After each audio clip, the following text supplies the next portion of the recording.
café. L'invité café, c'est Arquin sur Guyane la Première. Retour aux sources pour notre championne du monde d'handball, Béatrice Edwige, et notre invité café ce matin. Bonjour Béatrice Edwige. Bonjour. Alors ce week-end en famille, bien passé? Très bien, c'était topissime. J'ai eu droit à une petite réception en privé organisée par mon père.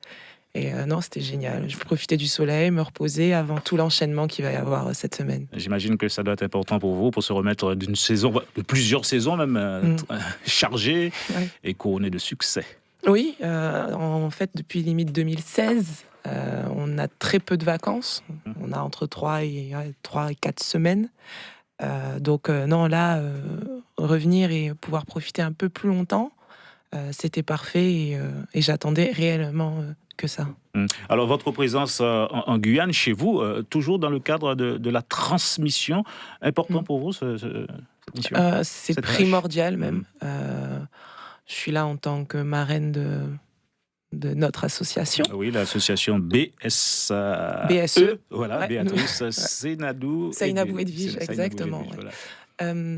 C'est important parce que je pense que dans la vie, il faut savoir redonner. Et moi, je trouve ça important de redonner aux jeunes. Pour moi, c'est le plus important. C'est important qu'en termes d'image, ils aient une image positive. Ne pas tout le temps avoir... Parce que bon, en étant en métropole, j'ai des retours, mais les seuls retours souvent que j'ai, c'est des jeunes qui sont attrapés en tant que mules. J'ai pas d'autres exemples, en fait, qui reviennent. Donc, j'espère pouvoir transmettre cette image aux jeunes Guyanais en leur disant que tout est possible et qu'il faut savoir avancer, il faut savoir croire en soi et croire en ses rêves. Donc oui, quand je viens, C'est un véritable engagement pour vous Oui. avec la jeunesse guyanaise. Oui, vraiment, véritable engagement. Moi, je sais que transmettre, je trouve ça très important. Et comme j'ai dit, il faut des images positives, il faut savoir transmettre de réelles valeurs. Et moi, je crois réellement en la valeur travail. Donc, je suis contente de pouvoir venir ici et de transmettre tout ça par l'association, même si c'est 10 jours et que c'est court. J'espère qu'avec le peu de temps que j'ai, j'espère qu'on le fait bien avec notre Et association. quand vous parlez d'image positive, je pense que vous pensez quelque part un petit peu à vous quand même aussi. Oui, bah, c'est sûr que Vous n'avez pas peur de le dire. Non, mais c'est sûr que du coup, en gagnant et en mettant en œuvre et en travaillant, oui, bien sûr que je pense à moi. Parce que les enfants, c'est toujours plus simple pour eux de leur montrer des médailles, de leur dire, voilà, en faisant ça, on arrive à ça. Il y a plein d'étoiles dans leurs yeux. Donc oui, bien sûr que je me sers quand même de mon expérience pour leur parler de plein d'autres choses. C'est beaucoup plus simple. Nickerson perdu. Alors, vous parlez de transmission donc depuis le début, et notamment de travail. C'est-à-dire, qu'est-ce que vous allez transmettre à cette jeunesse en termes de travail? On aimerait connaître cela en détail. Qu'est-ce que vous allez leur expliquer En détail, ce que j'aimerais leur faire comprendre, c'est que il n'y a pas beaucoup de Kylian Mbappé dans le monde. Et encore, même Kylian Mbappé a dû travailler pour arriver à ce qu'il fait maintenant. Et moi, ce que j'aimerais leur faire comprendre, c'est que dans la vie, il faut peut-être beaucoup transpirer, beaucoup travailler, que ça soit à l'école ou dans le sport, bien sûr. Je ne mise pas tout sur le sport, mais qu'il faut savoir travailler à l'école et dans le sport pour obtenir ce qu'on veut. Qu'il ne faut pas croire que en claquant des doigts, on va obtenir ce qu'on veut. Je ne crois pas, moi, en ce genre de choses. Même si... je regarde de la télé-réalité, on pourrait croire maintenant que c'est facile, qu'il suffit de passer à la télé et après faire des placements produits. Non, la vie c'est pas ça. Dans la vie, il faut travailler, il faut charbonner pour avoir ce qu'on mérite et surtout ce qu'on veut. Voilà. Alors, les différentes actions menées, on peut les rappeler, Handball Fleuve, West Handball. On l'a bien compris, finalement, le but n'est pas forcément de détecter des champions, des futures Béatrice Edwige, mais l'essentiel est ailleurs, de transmettre d'autres valeurs. Ah non, mais moi, on n'est pas du tout là, nous, pour détecter. C'est pas du tout notre but. Il y a des instances qui sont là pour. Nous, on vient vraiment pour discuter avec les jeunes, rencontrer, leur parler... les aider peut-être à trouver leur voie, leur donner plein d'indications ou différents chemins, ou peut-être parce qu'on est quand même deux, il y a aussi mon cadre technique Brice Versel qui est avec moi, donc du coup ce qui est bien c'est qu'il y a deux profils différents, la voix féminine et la voix masculine, et ce qu'on veut, c'est leur apporter plein de bonheur durant les heures ou les minutes qu'on va passer avec eux et qu'ils soient en capacité de nous poser toutes les questions qu'ils veulent et on espère pouvoir y répondre. Alors, vous parliez il y a un instant d'images positives. Votre succès aujourd'hui, vous le devez à qui avant tout? En soi, ça va être bizarre, mais avant tout à moi, Ouais. déjà, parce que je me suis donné les moyens. Et en deuxième lieu, à tout mon cercle privé, mon cercle familial et la personne avec qui je vis. Parce que il faut pas croire qu'un sportif y arrive non plus tout seul. Moi, je considère qu'il faut aussi être très bien entouré pour pouvoir y arriver. J'ai eu des parents, que ce soit mon père, mon beau-père ou ma mère, qui m'ont toujours aidé, qui m'ont toujours poussé, qui m'ont jamais mis de barrière. Et dans ma vie privée, j'ai un compagnon qui a toujours cru en moi. Donc moi, je pense que c'est les points essentiels à une réussite.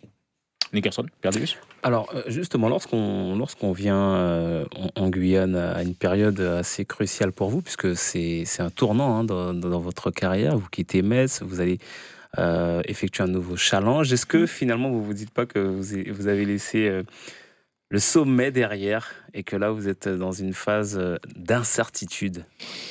Parce que vous avez quand même gagné énormément de trophées, Ouais. que ça soit sur le plan avec l'équipe de France ou en club. Est-ce que vous n'avez pas un peu cette appréhension Pas d'appréhension. La seule peut-être appréhension que j'ai, c'est est-ce que je vais réussir à m'intégrer à ma nouvelle équipe? Mais si je quitte Metz, un des meilleurs clubs maintenant européens, pour aller dans, je pense, un des plus grands clubs européens actuellement, qui est Győr. Nouveau challenge. Donc, qui vient juste de gagner les championnats d'Europe. Donc, en soi, je me mets un tout petit peu en danger. Mais Voilà, c'était un peu... ouais, je me mets un tout petit peu en danger, mais il faudrait en soi, je vais essayer de tout faire pour pas être trop en danger, en fait. Donc, je vais en amont beaucoup travailler et je vais vraiment tout faire pour réussir et pour gagner, j'espère, un des titres qui me manque, la Ligue des Champions, la saison prochaine. Béatrice Edvige, vous avez certainement une vision, votre opinion sur le handball guyanais, que vous suivez peut-être de près ou de loin. Mais tout d'abord, j'aimerais connaître vos relations. Quelles sont vos relations exactes avec la Ligue de handball aujourd'hui?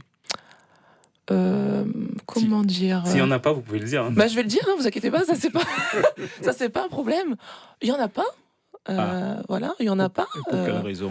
Pour quelle raison? Parce que ça a été assez compliqué. Je sais que la première fois en 2016, quand on a voulu commencer ce projet, quand on a commencé notre association, on a essayé de se mettre en contact. Ça a été difficile. Je me rappelle avoir appelé à la Ligue, carrément. J'ai laissé un message. Et ça a été assez compliqué. Après, moi, j'en veux à personne. J'en veux à personne. On vous ferme les portes en quelque sorte. Non, je dirais pas qu'on me ferme les portes, mais en tout cas, moi de mon côté, je considère qu'avec l'association, on a essayé, mais à un moment, je peux pas être en attente tout le temps en fait. Il n'y a pas eu de connexion. Voilà, il n'y a pas eu de connexion et je peux pas être en attente, donc on décide d'avancer par nos propres moyens.